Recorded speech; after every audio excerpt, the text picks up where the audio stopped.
This is World Awakenings, the fast track to enlightenment with your host, Carl Gruber.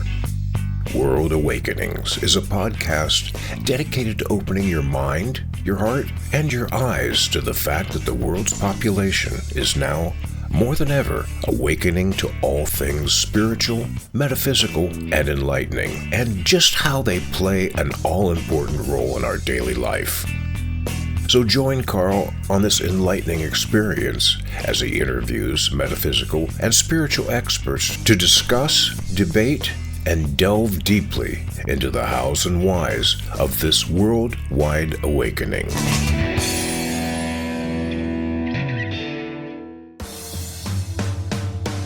You've seen and read my 3 Pillars ebook, and now I'm proud to announce my new book, True Spirituality and the Law of Attraction, a beautiful symbiotic relationship, and it's now out and ready for reading.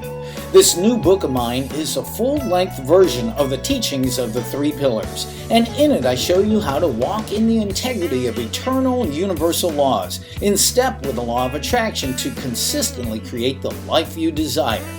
Now, if you've ever wondered just why you can't consistently manifest all the good, loving, abundant, healthy, and happy things you desire, my new book, True Spirituality and the Law of Attraction, will reveal the key in how to do just that. Plus, help you build a rock-solid personal foundation that will stand strong for the ages. Get your copy today. My new book, True Spirituality and the Law of Attraction, a beautiful symbiotic relationship by Carl Gruber. Available now in ebook and paperback on Amazon.com.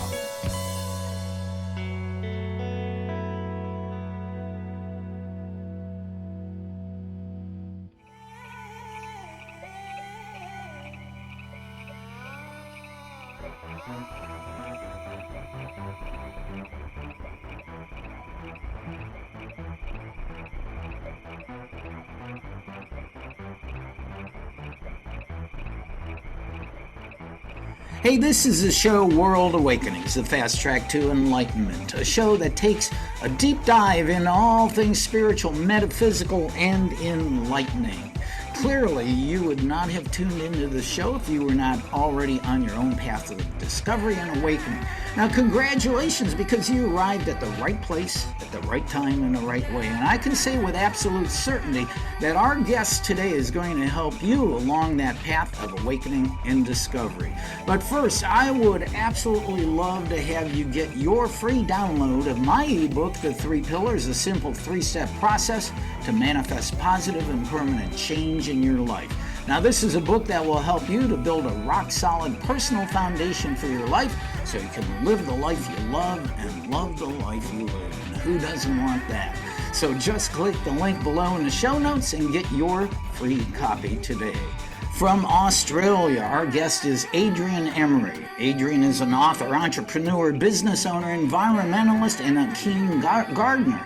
Adrian Emery has devoted his life to creating a new philosophy called LifeWorks. I can't wait to hear about that. It is based on the understanding of the laws, principles, and codes that make life work easily, effortlessly, and successfully. Now, he's also developed a coaching modality called TaoTuning, designed to assist others to find their life purpose. Adrian has recently published the book TaoTuning, which I've been reading some of it today, which is the second volume in a 3-part series entitled The Temple of Understanding. He teaches that humanity is now going through a massive, unprecedented quantum shift of inner consciousness. Boy, that is the truth. And he has dedicated his life to preparing humanity for this traumatic new birth. And with that, Adrian, thank you for joining us from Australia. It's your morning and my evening, a little heck with time differences. Here we are. Yeah. So thank you, Carl. Thank you for having me on your show. And yes, it's a beautiful winter morning here, whereas you've got a summer evening, I guess, where you are. It's quite crisp and cool this morning, but very beautiful, blue skies, and it's going to be a stunning day here. And I'm really looking forward to our conversation. Yeah, me too. And, I've always wanted to be Australia, be there, and one day I will, because I love beaches. And I know Sydney. Well, please do. Great beaches. So, but Yeah. with that, Adrian, what I've read, you have had an amazing long life of business success in Australia as a developer and owner of a chain of healthy vegan cafes and restaurants in the latter half of the 20th century. So I'm very curious as how your life brought you to that path, and what was your very early life like, where you grew up in Australia? What was that like? Well, it's very interesting. That's a great question, Carl, because I like to say, I don't know if you know the line by John Lennon that says, life is what happens to you when you're busy making other plans. And I've discovered in my life that whenever I, Adrian, want to do something, or, the ego thinks that it needs or wants to do this, it never works. But when I just allow it to flow, when I allow life to take the lead. So I actually had the first vegetarian restaurant in Australia, but I had no intention. I cannot consciously say that one day I sat down and thought or intended this is what I was going to do. It happened, but when I say it happened, I do believe in what I teach is that we need to be able to listen to our intuition. We need to be able to go within and decide for ourselves. So a lot of people that think going with the flow is like, oh, she'll be cool, man, everything's cool. No, I think you still need to exercise choice. You still need to have your hands very much on the steering wheel and knowing where you're going or what you're doing. But by the same token, you need to be guided by divine providence or whatever you want to call it. So to me, it's a partnership. It's a very, very strong partnership between your consciousness. And I like to call it the corporate structure of consciousness, because I believe that there are many voices within. There's not just the rationality of reason and logic. There's also the intuition. There's also gut feeling. There's also gestalts of awareness. So going back to the very beginning, I can very eloquently talk about all of this stuff now, 50 years later. But in the very beginning, I can assure you it was quite painful to uh, completely buck the system.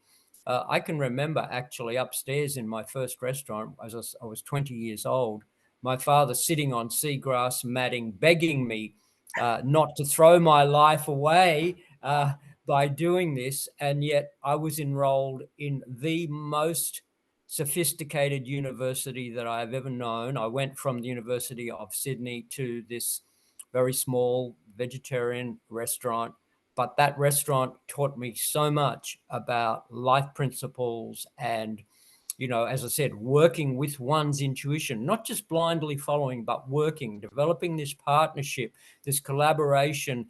And look, I don't really care what you call it. I think you can call it God, you can call it divine intelligence, you can call it the universe.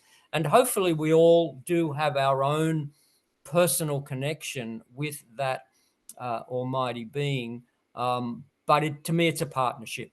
And I think that's the difference between what I'm trying to convey and teach to the old religions, that in the old religions, we're very much beholden. We're almost like a football being kicked between God and the devil.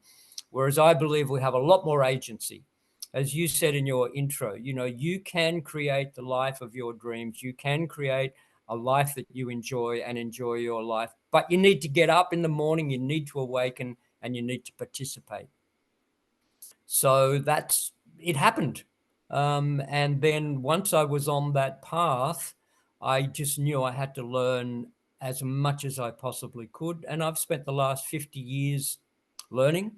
I still believe I'm a novice. It's like the more you learn, the more you realize there is to learn. But it's an exquisite dance. I love it. And I'm very passionate about trying to pass it on to people, because as you say, if you can love your life and live the life of your dreams, everything changes. It's just a remarkable awakening. Well, you stated that very eloquently and passionately. I can tell your passion for it. And you and I were chatting prior to beginning this talk here. We both grew up in the hippie era. We just happen to be on different continents. And I'll be honest, I'm really glad I did, because I think it was a unique time in history. And as we know, today is a unique time in history, not necessarily in a real good way, but we were able to kind of be be, at least in the modern era, at this forefront of they say peace, love, dove, but it was great. And it was nice to be in that. And I think that set us on our path for the rest of our life. Yeah, look, I think I think you've raised two really, really significant and pertinent points there. The first is that look, as you said in your intro, I'm a very keen gardener. I've switched my desk around so that people can get a little bit of a glimpse of what's out behind me, which is a 10-acre garden that I have built from scratch, meaning it was a bare paddock. I don't know if paddock means anything to people in America, but basically a dead piece of land, a dead piece of earth that had been trampled to death by two cows. It is now a verdant and luxurious ecosystem, botanical garden, the most unbelievable thing. So I've spent 50 years creating that.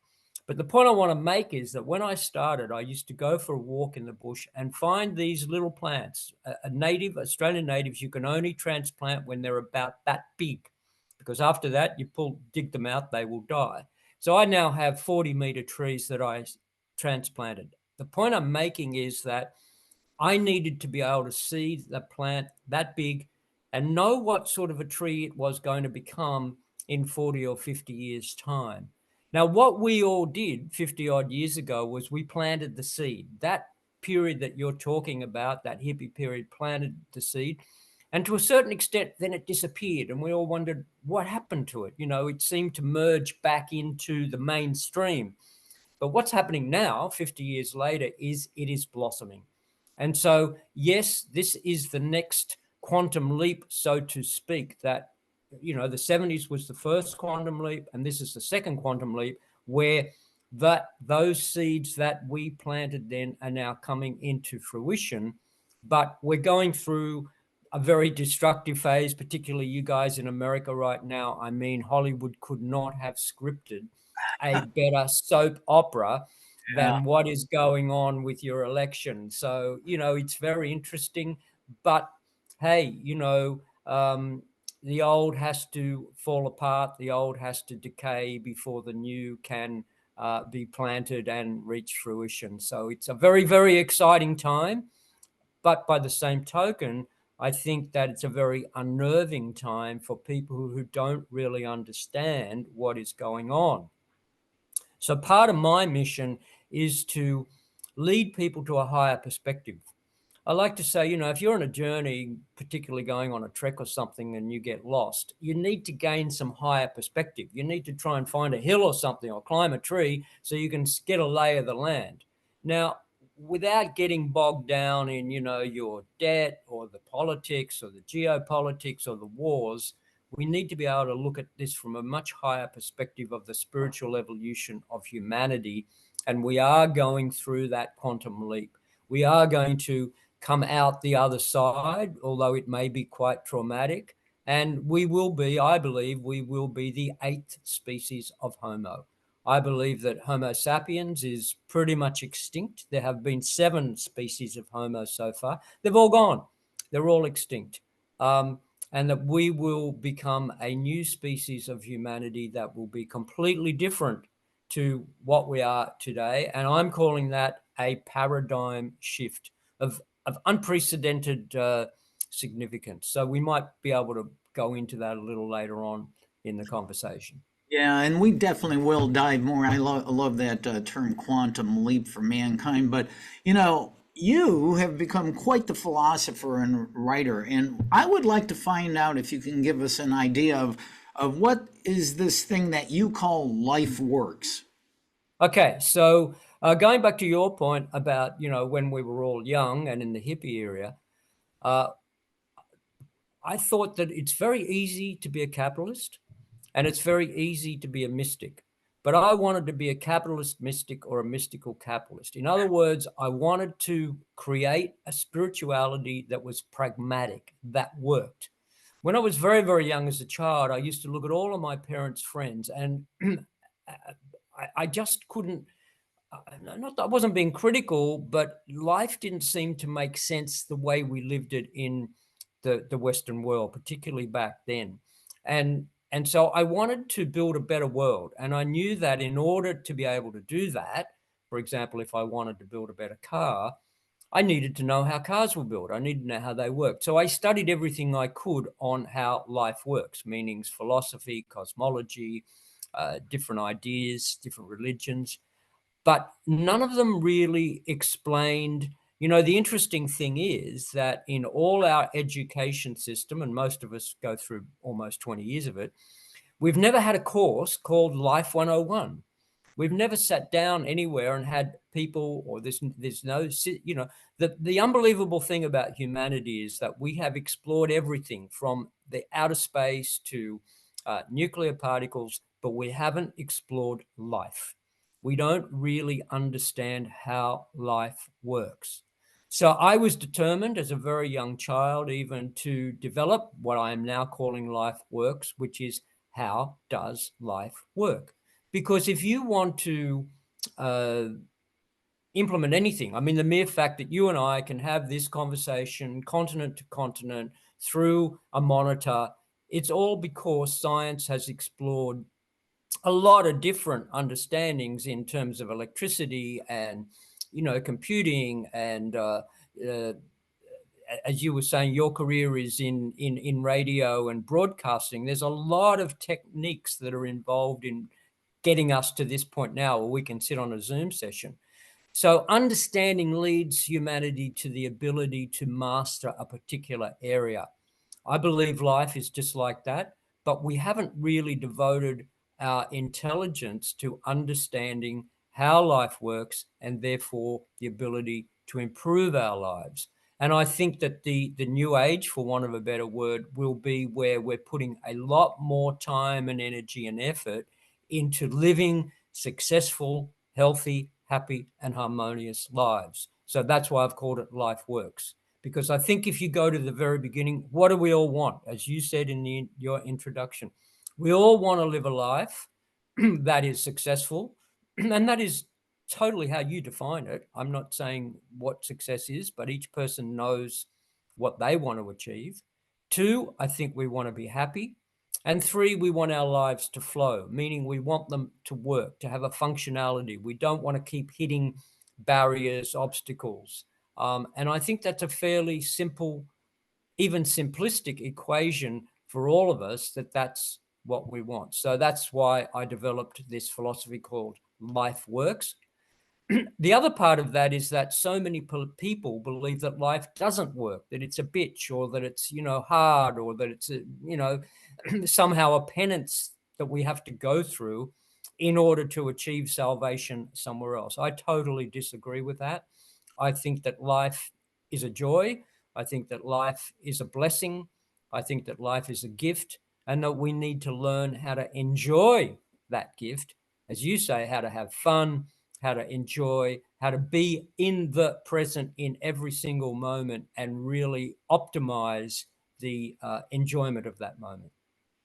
Wow. Once again, you're very eloquent in explaining that. I love that. Life works. Now, I read a great line by you that states, some people's lives just seem to work with a predominance of blue sky, whereas others seem to have inherited unruly hair. I like that.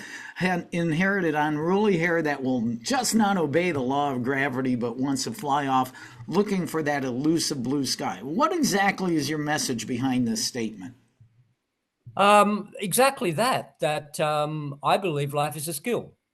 But we haven't been taught that skill. But and we all do, we all know people whose lives just seem to work effortlessly. They have charisma, they have presence, they're charmed, but they have a very positive mental outlook. They may not have learned it, they may have inherited it, may just be part of their nature.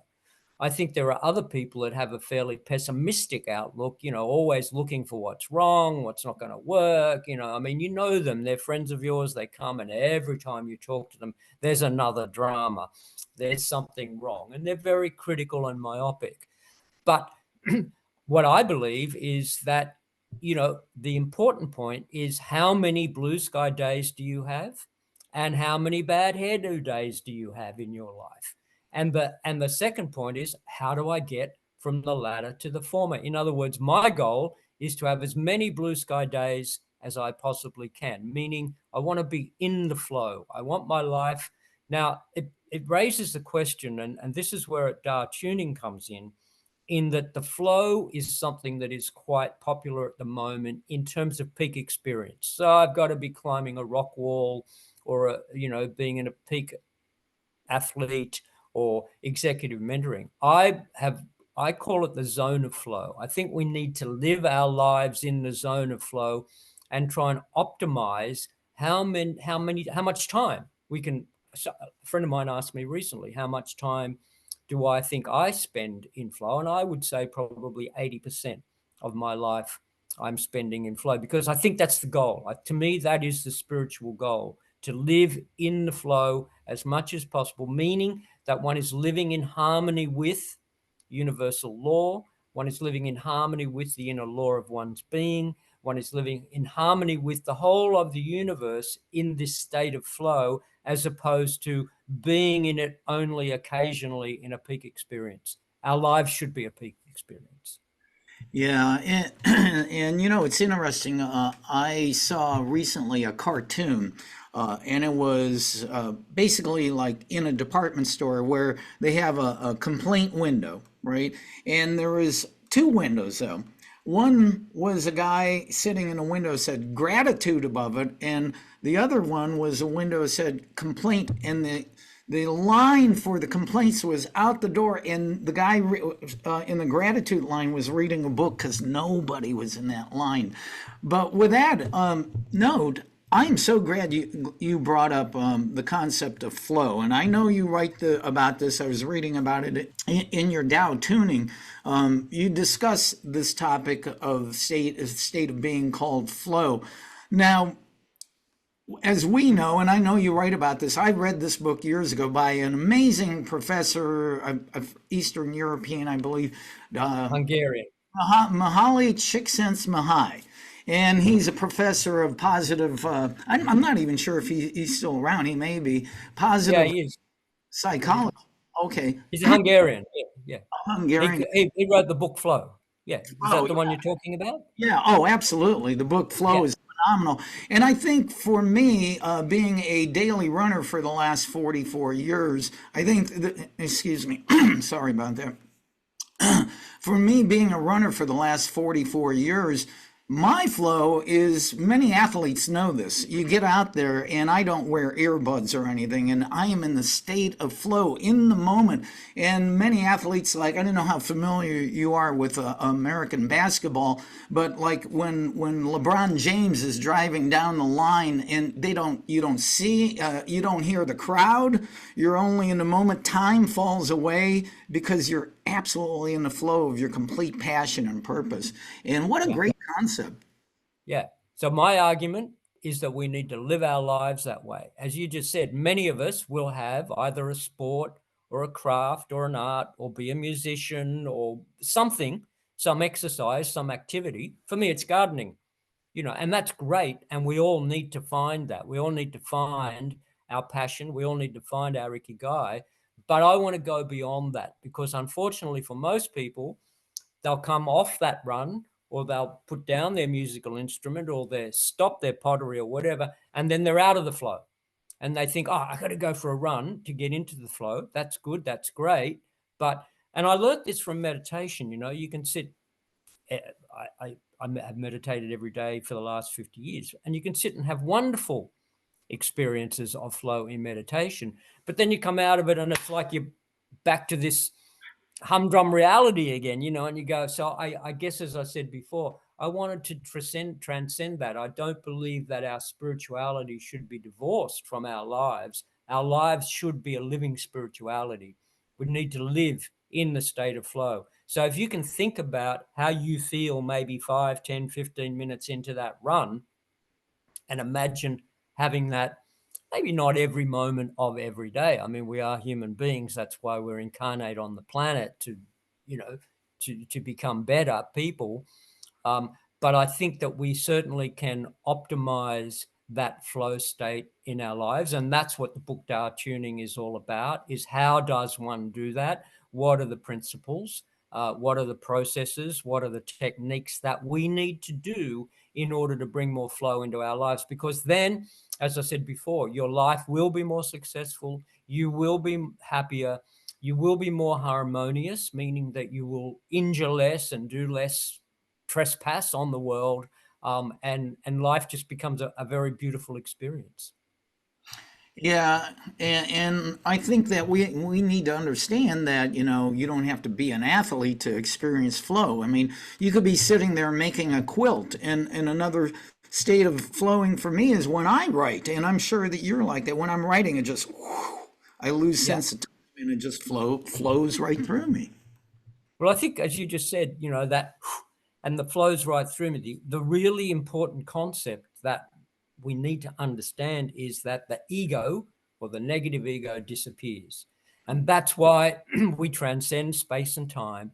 So if you think of space and time as an intersection, where they intersect is eternity. That is the point of now.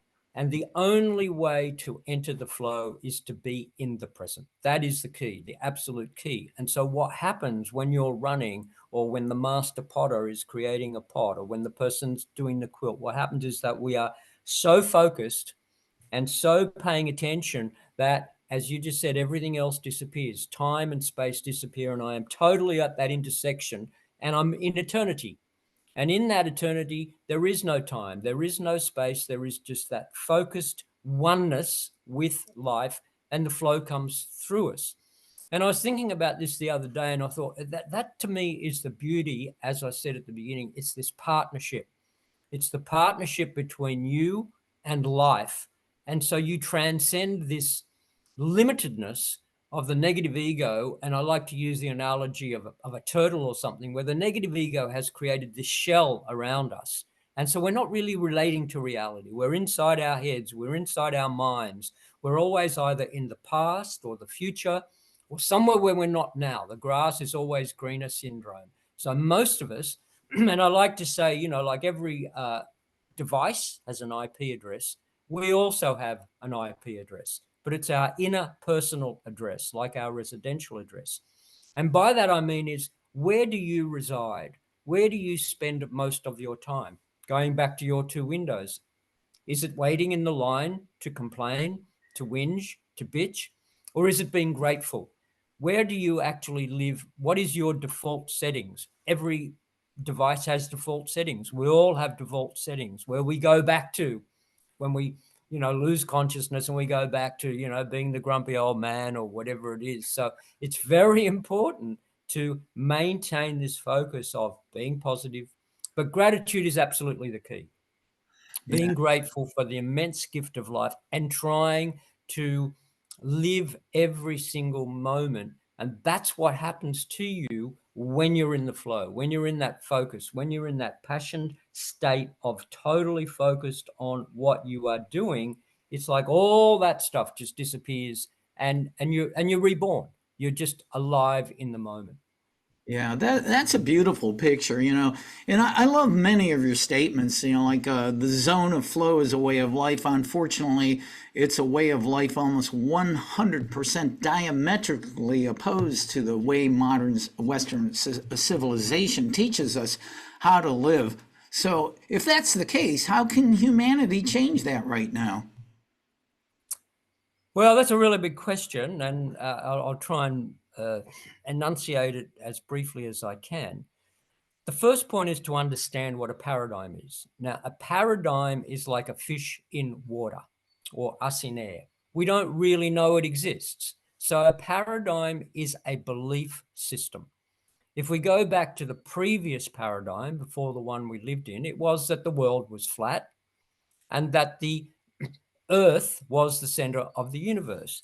We now know that that paradigm is completely incorrect, and that the Earth revolves around the sun. Complete change of paradigm. We also know that the Earth is round, that you're not going to sail off the edge. So that's a really good example of a paradigm shift.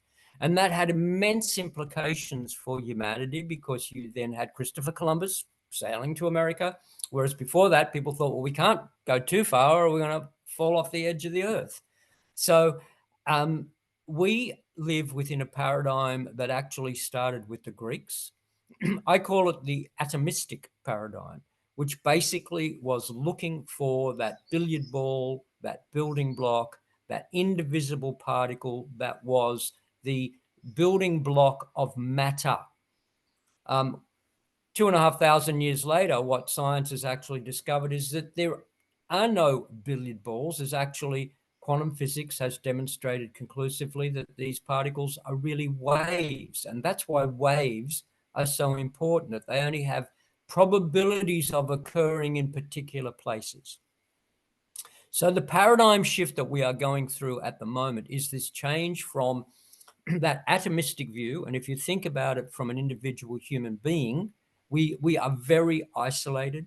We are very separated. We see ourselves of individual billiard balls operating, interconnecting in a mechanistic universe, which was created, that paradigm was created by Isaac Newton. Now, so it's important to understand that that is right now, the number one pandemic that has been declared by WHO is the loneliness and the depression, the mental illness. That's our number one disease in the Western world at the moment, because of this isolation, because of this separation, because of this insularity within the shell of the negative ego. When you're in the flow and you transcend that boundary, you come out of that cage, so to speak, that prison. And so you are connected to the universe. You are connected via your inner self to the divinity, to the whole. So the new paradigm will be one of wholeness, will be one of where we all understand, but interestingly, not only wholeness, but where we will be more in touch with our unique individuality and our authenticity. We will be more congruent, and we will be able to express our own individual divinity better and more appropriately, because there will be this healthy respect. We like to say we're an inclusive society, but we're not. We're very, very judgmental, going back to your line about the complaints. We like to complain. We like to judge. We like to criticize. We like to feel that we are better than or somehow special, because that is the predominant ploy or technique of the negative ego. When you have a more holistic understanding, and that's why where the temple of understanding comes in, is that humanity is much easier to control as a society if we are docile, if we are asleep, if we are some sort of clone. So if you look at what's going on now with mass media, social media, the false narrative, all of this stuff is 100% designed to keep us asleep. You're calling it the awakening of humanity. I'm calling it quantum leap. We individually and collectively as a species absolutely need to wake up and take 100% responsibility for our own lives, for ourselves, and what we're doing to the planet. You know, it is just unsustainable that we can continue on the path that we are on. And that's why I'm saying I really believe that Homo sapiens is extinct. Now, that does not mean the end of the world. That does not mean the end of humanity. It just means the end of an epoch, the end of a civilization, the end of a paradigm. Particularly in America at the moment, you have a lot of people saying, you know, this is the end of the great American dream, or the end of that empire. Will the Chinese be the new empire? Who will take over as the predominant empire on the global stage?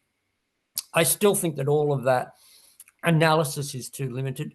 We're looking at a much, much larger wave, which is flowing through the universe, across the planet, which is going to transform humanity out of this whole antagonistic, warlike, win-lose paradigm into a much more holistic one. So it will be a complete change, but individually, sorry to answer your question, we need to understand, what do I need to do as an individual to make my transition? So I say, look, you know, what is the genome that is going to, if you, in terms of Darwin's evolution, what is the genomic sequence that is going to take which individuals are going to survive?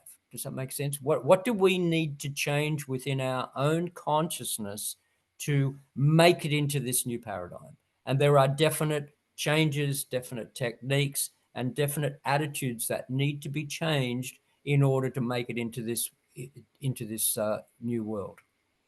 I think that what you've been saying here, that humanity has been asleep at the wheel for most of history, and basically controlled by a small minority. Many voices have said that through the years and the decades and the centuries, but now I think people are starting to tune into that more, and much of it has to do with the availability of the internet. And now messages that were isolated now are coming into a voice, and more people are joining you in this attitude, like I am. And it really is a beautiful time to be alive, even though it may not seem like that if you watch TV. But one last thing, I would like to stick one more time with this theme of flow. And I love your book, TaoTuning. I haven't had a chance to read a ton of it, but it's just wonderful stuff. So let me just, if I may, show people Yeah. the Oh, book. absolutely. So Yep. that's Keep Your Eyes Open. It's going to be coming out in September. It'll be available as ebook and print copy on Amazon and everywhere. So this is all a part of that. And as I said before, I'm very passionate about it. It is full of absolute techniques. I can guarantee that if people read the book and apply it, they will have a much better chance of making it through into the new paradigm, put it that way. Well, what I read And too. an enjoyable life. Oh, yeah, we want that. Yeah. But I read that you have something called the 7 principles of flow that you teach. Can you talk about those? Yeah, well, right now, I have if people join my newsletter, they will get a free PDF download of the 7 principles. If we've got the time, I'll go through. Do we have time for me to just very quickly Sure. enunciate that? Sure. So the first one is living with conscious awareness, which is what we're talking about: being aware, being awake, being alive. The second one is living in harmony with natural law. And I think that that's a really important one. And I don't have time to go into the distinction between man-made prescriptive laws, which tell us what we should do, where we can go, how we should park, paying our taxes, and natural law, which is descriptive. Nothing needs to tell something to fall. It just naturally falls because of the law of gravity. The third one is voluntary and willing acceptance, to go with the flow, to not resist. The fourth one is the law of your being. And this is probably the most important one. And what I've been teaching people all my life is that you individually, every single person, has a law of their own being, which is their flow, their chi, their Tao. And that once you befriend, understand, and listen to that law, it will guide you faithfully. The fifth one is being true to yourself. And that's probably the hardest one, to listen to yourself, not to listen to all the other voices. And now those noises are a cacophony that is just absolutely, there is so much noise in the world trying to tell us who to be, what to do, what to wear, influences. I mean, it's just diabolical. So you got to turn all that noise off. You and I could not have this conversation if there was a lot of static, and that's why I call it tuning. You said to me before we turned this on that you've spent your life in radio and editing and fine tuning. You must have a clear reception. Every single person, I believe, has a direct line, a direct conduit to divine intelligence, but it is within. It is not via a religion. It is not out there. It is not via a priest or a guru or a master. It is within your own heart and soul. The next one is the joy of self-expression.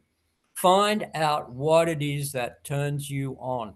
Can be running, can be pottery, can be quilt, can be playing a musical instrument, whatever, it doesn't matter as long as it's authentic for you and it's something that you found, not something that somebody else told you that you need to do. So if your parents wanted you to play the piano and that's what you do, make sure it's still authentic for you, not because that's what you inherited. And the last one, obviously, the biggest one, is being now. Because, and I'd probably like to finish on this note, because once you find your ikigai, do you know what the word ikigai means? No, I saw that in your book, but I'm not sure. No. Okay, ikigai is a Japanese word, which means a worthwhile life. It's basically the thing that gets you up in the morning. You spoke at the very beginning about positive psychology. So a big thing in positive psychology is your why. What is it? What is your why? What is your purpose? What gives your life meaning? Now, if you think of know where, meaning NOWHERE, if you move the W, which is your why, then you are now here. Okay, so know where, NOWHERE, move the W, which is your why, then now here. So I like to say, once you find your ikigai, there's nowhere to go. You see, the problem with humanity is that we are human doings. We're always going somewhere. We're always, I will be happy when, I will be fulfilled when I get that car, when I get that job, when I get that rise, when I make that money. It's always something that is out there in time and space. When you find your ikigai, when you're in that zone of flow, there is nowhere to go. And then you can be here now. Ram Dass, going back to the beginning, such an important saying, be here now. I call it being now, because, and probably one of the best places to finish is going back to your introduction, which is that to manifest the life that you love, I believe that you can only manifest from the plane of being. So think of be, do, have. We're all focused on what we want to have as opposed to who we want to be. If we start with who we are, with being, then the doingness needs to come from who we are, because we just want to express ourselves. Not that I'm doing because I want to get something. So that's an ulterior motivation. And the other really important point about flow is that it has an intrinsic worth. You do it, you're not actually running to get healthy. You're now running because you really enjoy it, because it gives you that state of flow. You probably started to get healthy. A lot of people start these things for a reason, but then once they're in it and once they find that fulfillment and that joy that comes from the experience, it has intrinsic value from within itself. So when I say there is nowhere to go, that does not imply complacency. That does not imply that you can sit back and put your heels up. Quite the opposite. You are in the flow. You are in the zone. You are living your life. You are very passionate. Most people have a purpose. All studies of the blue zones have found that the key to longevity is leading a purposeful life. So the word ikigai means a life well worth lived, a life that is fulfilled, a life that has meaning, that has purpose, that has passion, and most importantly, they've discovered that it's a life that is connected to community. So when your life is connected, and this has also come out in the West, that the key to health is meaningful relationships. People who have meaningful relationships, who have meaningful friendships, who have meaningful connections with their community lead a much longer, happier, and healthier life than, as I mentioned before, people who are isolated, lonely. Loneliness and depression is the new pandemic because it's a mental illness. It's an inability to get out of this shell, to transcend the negative ego and relate and communicate and be humble. So I think humility and gratitude are the two keys. If I could give any message, it would be, be humble and be real, be grateful and practice that gratitude. So I like to say, stop, stop and enjoy that cup of coffee. When you're walking to work, stop and smell the roses. Stop and gaze into the face of a loved one in your life. Stop and just breathe in the air as many times as you can during the day. Just stop and think, wow, how blessed am I? What a gift is this to be alive, to just think this immense body that we are in, what it does, what it's doing all the time. We can't fathom it. We can't understand it.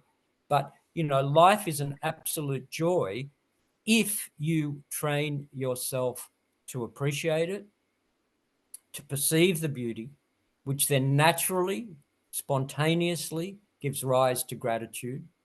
From that gratitude becomes this awe, I guess, this inspiration and an actual wanting to be a better person. And I think for me, the most important thing is that the whole point of life for me is that I want to become the next best version of myself.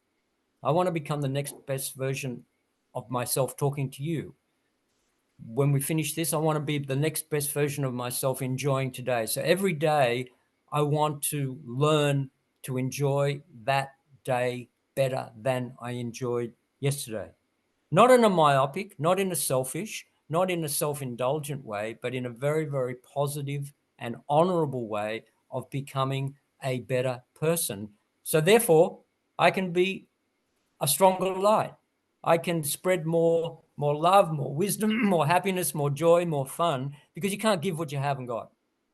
You need to have that joy within yourself to be able. And the other really interesting thing about happiness is it's contagious. So, if you are a happy, and you don't need to be, kinesthetically jumping all over the place. Maybe we did that when we were 50 years ago. I think joy can be quite deep, quite serene, quite calm, quite centered. But I think once you have this deep inner joy, inner peace, inner wisdom, then your light just naturally shines. We live in a pretty dark world right now. There's no point in denying it. There are a lot of forces that would like to take over humanity. And, we're witnessing the biggest concentration of wealth and power in the history of humanity. But that's all part of the yin yang. It will contract and contract and contract. And then there'll be some sort of civil unrest or revolution, and it will dissipate. I don't think that the elite will win. I don't think the forces of darkness will win, but I think they'll have a pretty good go at it. And I think, unfortunately, it seems to be centered in the United States right now. So, but I certainly have a message of hope, and that we will transcend into this, what I'm calling this new paradigm. I call it the paradigm of singularity, where I believe that we will really understand that all life is one, that all life is sacred, and that every life form is important. That humanity is not any more important than any other life form. Well, Adrian, everything that you said here is just wisdom of the ages garnered from a lifetime of study and work and writing and contemplating. And thank you. I would encourage anybody watching or listening to the show, if you missed some of that, rewind, go back and listen to him again, because it really is wisdom that you can grab a hold of and live on. But I do like that term, Ikigai. I think that'd be a great name for a rock band. Yeah. So if anyone's interested in following my work, adrianemery.com. I do a blog every few weeks. And as I said, right now, if you join my newsletter, you'll get a free PDF download of the 7 Principles of Flow. And also, obviously, keep your eyes open for TaoTuning, which is going to be launched in September. Well, thank you for listening. I was very fortunate. Your assistant sent me a PDF copy of TaoTuning, and I need to dive even further into it. It's beautiful. But, we still have a few minutes left here. Adrian Emery from Australia, just an amazing philosopher and writer and teacher and gardener, too. I would like to ask this I grabbed on a whole bunch of statements you made, and this one got me. Every human religion, philosophy, and cosmology teaches that humans are born in some form of original sin or karmic debt or whatever, and that we need to earn God's grace and forgiveness. But the non-dualistic spiritual teachings of A Course in Miracles that I study and millions upon millions of people study clearly states that this belief is nothing but an illusion, that we believe we have separated ourselves from everyone and everything, especially from our source, from God. So consequently, in reality, there is no need to have to earn God's grace, because it's our inherent birthright and it will never leave us. I totally agree. And that's my number one message.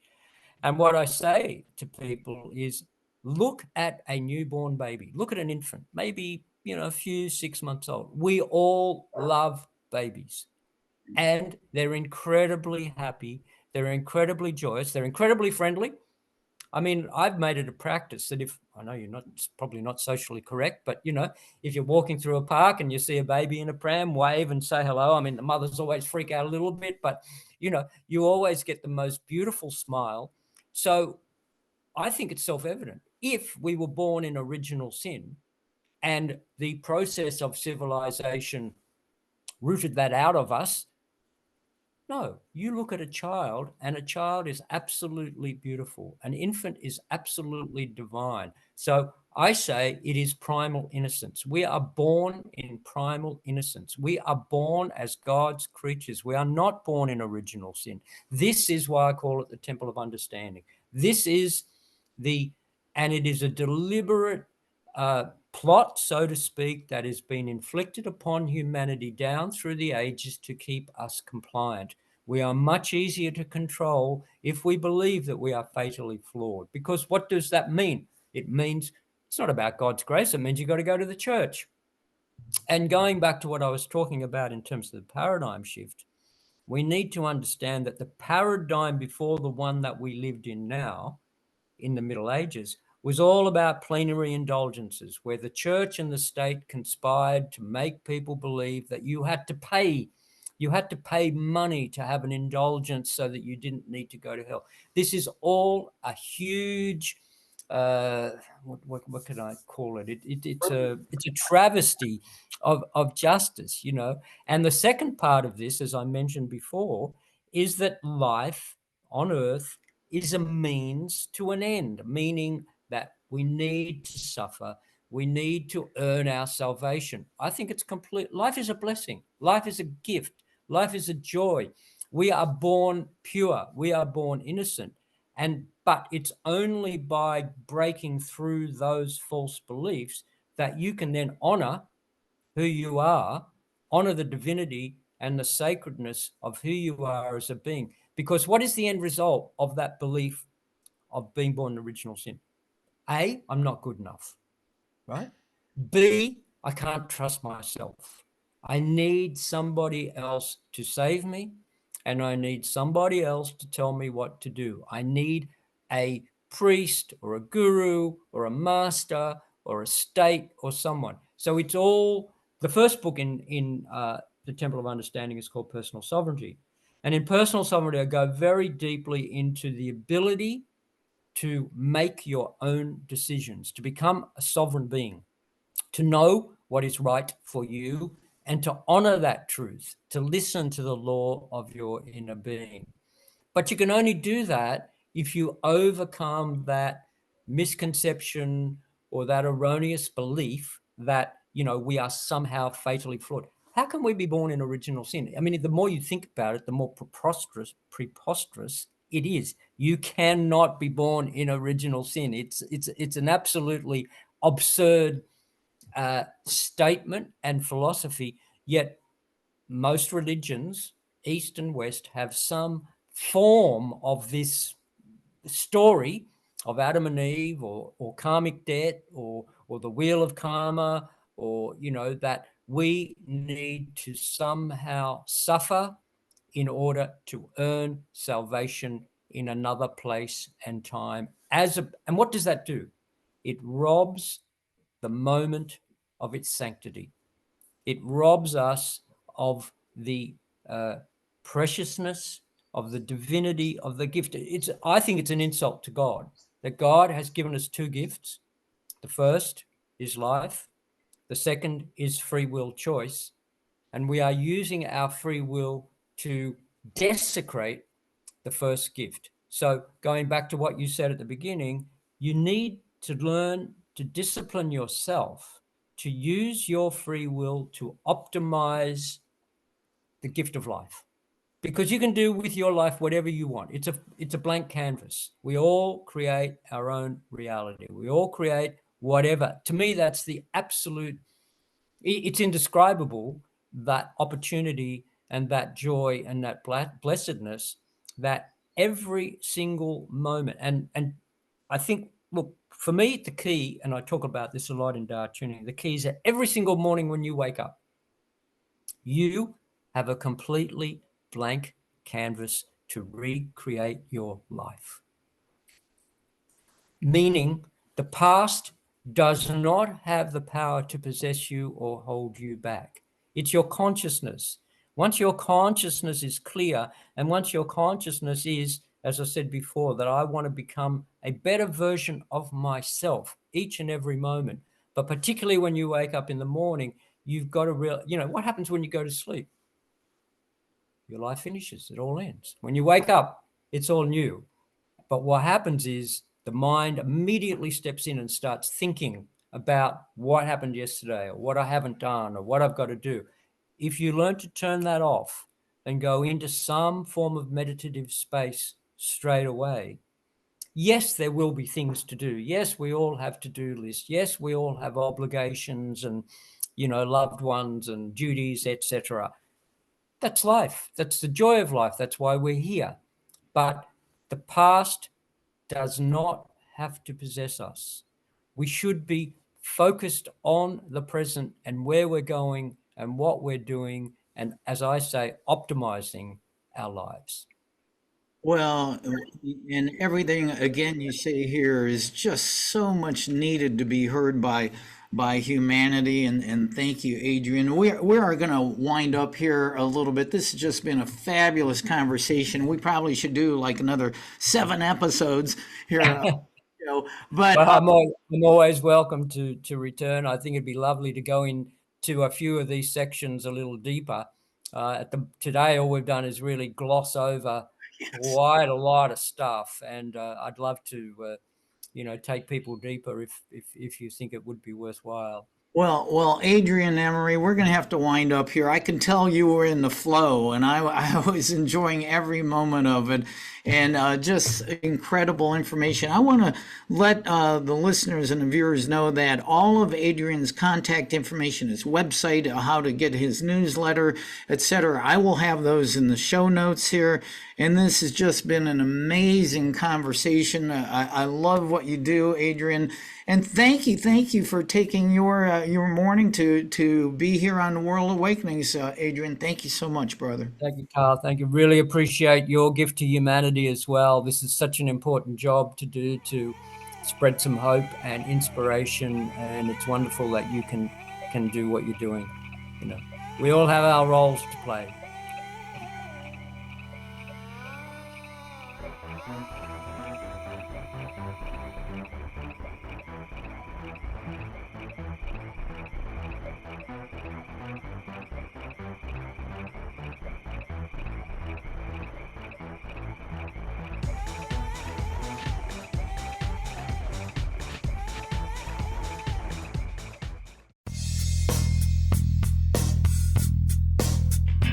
This has been another episode of World Awakenings, the fast track to enlightenment with host Carl Gruber, a certified law of attraction life coach. We welcome you to tune in to each and every episode of World Awakenings as we open your mind, your heart, and your eyes to the fact that the world's population is now, more than ever, awakening to the truth of all things spiritual, metaphysical, and enlightening, and just how much they play an all-important role in our moment-to-moment daily life. Much love and light to you, my friend, and thank you for tuning into World Awakenings.